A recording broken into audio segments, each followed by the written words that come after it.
আসসালামু আলাইকুম সম্মানিত দর্শকবৃন্দ, সকলে কেমন আছেন? এখন আমরা আছি যমুনা নদীতে। এগুলো হচ্ছে যমুনা নদীর পার। যমুনা নদীটি ভেঙে একদমই বিনষ্ট করে দিচ্ছে। দেখেন,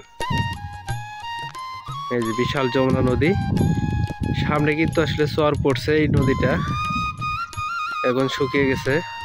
বর্ষার সময় এপার থেকে ওপার পর্যন্ত দেখা যায়। দেখেন নদীর পাড়ের অবস্থাটা,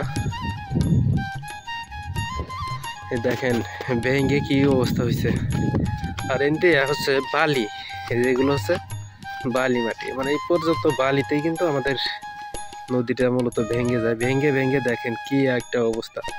আর নদীর পাড়ে মানুষের অবস্থা সম্পর্কে বললে তো আসলে কষ্টের শেষ নাই। নদীর পাড়ের মানুষজনের প্রতি বছরই নদীতে ভেঙে যায় হাজার হাজার ঘরবাড়ি, বসতভিটা, জমি জমা এবং একসাথে বসবাস করার লোকজনগুলাও।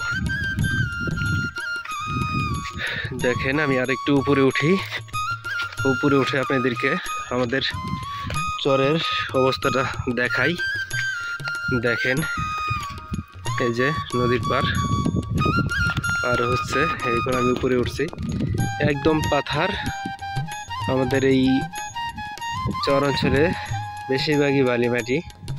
এই বালি মাটি থাকার কারণে কিন্তু ফসল ফলাদি খুবই কম হয়।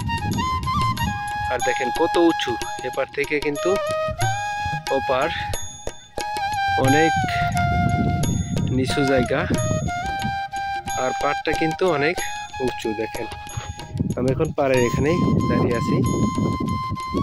নদীটা সবসময় বাঁকাই হয়, একদমই রাউন্ড।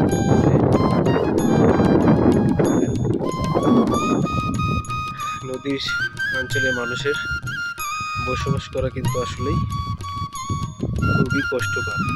আর এই অঞ্চলে সংগ্রাম করেই বেঁচে থাকে, অনেক দুঃখ দুর্দশার মধ্যে এই অঞ্চলের মানুষের জীবন কাটে। কি উঠেছে আও, ওটা কি আরেকটা? ওই যে যেটা আমরা খুঁজতেছি।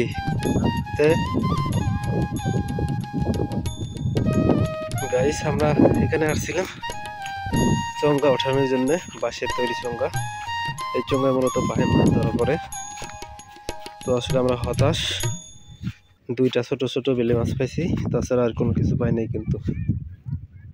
আর ওদিকে জেলেরা মাছ ধরে নৌকা নিয়ে সামনের দিকে এগিয়ে আসছে। তো দর্শক, আজকের মতো আমি এ পর্যন্ত শেষ করছি। সবাই ভালো থাকবেন, সুস্থ থাকবেন। দেখা হবে অন্য কোনো সময় অন্য এক ভিডিওতে। সবাইকে ধন্যবাদ। আসসালামু আলাইকুম।